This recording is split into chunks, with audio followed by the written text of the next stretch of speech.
दोस्तों, बॉलीवुड के दिग्गज कलाकार नाना पाटेकर आज 69 साल के हो चुके हैं।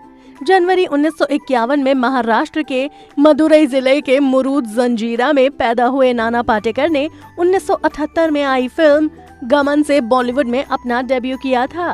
वैसे नाना पाटेकर के बारे में तो लोग बहुत कुछ जानते हैं, लेकिन उनकी फैमिली के बारे में बहुत कम लोग जानते हैं। आज की इस वीडियो में हम आपको नाना पाटेकर की शादीशुदा जिंदगी और उनकी फैमिली के बारे में बताने वाले हैं। क्या आप जानते हैं कि नाना पाटेकर की पत्नी कौन है, क्या करती हैं और कैसी दिखती हैं? अगर आप भी ये सभी बातें जानना चाहते हैं तो हमारे साथ इस वीडियो के एंड तक बने रहें। इस वीडियो में हम आपको नाना पाटेकर की जिंदगी से जुड़े कुछ अनछुए पहलू बताएंगे, जिनके बारे में बहुत कम ही लोगों को पता होगा। नाना पाटेकर अपनी पत्नी से पहली बार थिएटर में मिले थे। शुरुआत में नाना पाटेकर का सोचना था कि मैंने शादी तो करनी नहीं है, इसलिए थिएटर ज्वाइन कर लेता हूँ। जब मैं कुछ पैसे कमा लूंगा और कोई लड़की मुझसे शादी करने को तैयार हो जाएगी तब देखूंगा।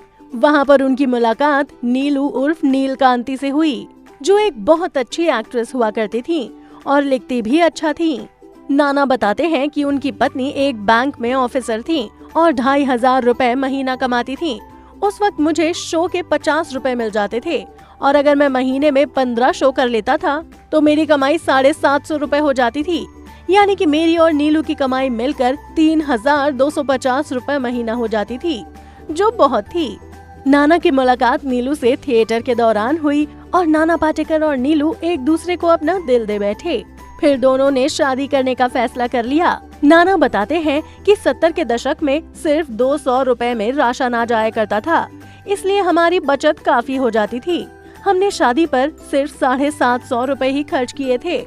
हमारे पास कुल 24 रुपए बचे थे, जिससे हमने सॉफ्ट ड्रिंक्स खरीदी और अपने मेहमानों को एक छोटी सी पार्टी दी। शादी के बाद हम एक रात के लिए पुणे भी गए थे। उनके एक दोस्त अरविंद देशपांडे ने उनके लिए होटल में रूम बुक कराया था। नाना पाटेकर की माने तो उनकी पत्नी नीलू सिनेमा से हमेशा दूर रही हैं। वो कहते हैं कि उसकी इकलौती फिल्म आत्मविश्वास थी, जिसे सचिन पिलगांवकर ने डायरेक्ट किया था। इस फिल्म के लिए उन्हें बेस्ट एक्ट्रेस का अवार्ड भी मिला था। बढ़ती उम्र के साथ नीलू का वजन भी बढ़ गया और वो फिल्मों से दूर हो गयीं। नाना ये भी कहते हैं कि उन्होंने नीलू को वजन कम करने की सलाह भी दी थी। लेकिन आज नाना पाटेकर की शादी टूट चुकी है। नाना पाटेकर ने हालांकि अपनी पत्नी से तलाक तो नहीं लिया है, लेकिन ये दोनों अलग अलग रहते हैं। नाना पाटेकर ने एक इंटरव्यू में बताया था कि हम रोज मिलते हैं और एक दूसरे का ख्याल रखते हैं, लेकिन हम साथ नहीं रहते। रिपोर्ट्स की माने तो नाना का अफेयर जब मनीषा कोइराला के साथ चला था तो ये बात उनकी पत्नी को पता चली थी। इसके बाद नीलकांति उन्हें छोड़कर चली गई थी। हालांकि नाना पाटेकर ऐसी किसी भी बात से इनकार करते हैं।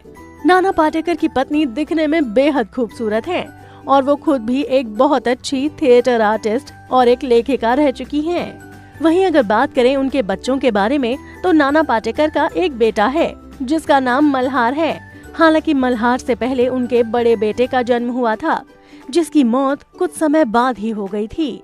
एक इंटरव्यू में नाना ने बताया था कि 27 साल की उम्र में मेरी शादी हुई थी। जब मैं 28 का हुआ तो मैंने अपने पिता को खो दिया और इसके 2.5 साल बाद मेरे बड़े बेटे की भी मौत हो गई। बेटे की मौत के बाद नाना पाटेकर एकदम टूट गए थे। वो किसी से ज्यादा बात भी नहीं करते थे। हालांकि कुछ वक्त बाद जब नाना पाटेकर का दूसरा बेटा पैदा हुआ तो उनकी जिंदगी में खुशियाँ फिर से लौट आईं। तो दोस्तों, आपको नाना पाटेकर की पत्नी और उनकी फैमिली के बारे में जानकर कैसा लगा? आप अपनी राय हमें कमेंट करके जरूर बताएं। और अगर आपको हमारी ये वीडियो पसंद आई हो तो इसे लाइक और शेयर करना ना भूलें। साथ ही बॉलीवुड इंडस्ट्री से जुड़ी और भी ऐसी ही मसालेदार खबरें देखने के लिए आप हमारे चैनल को सब्सक्राइब भी जरूर कर लें। फिर मिलूंगी बॉलीवुड की एक और ऐसी ही चटपटी खबर के साथ। तब तक के लिए बाय बाय।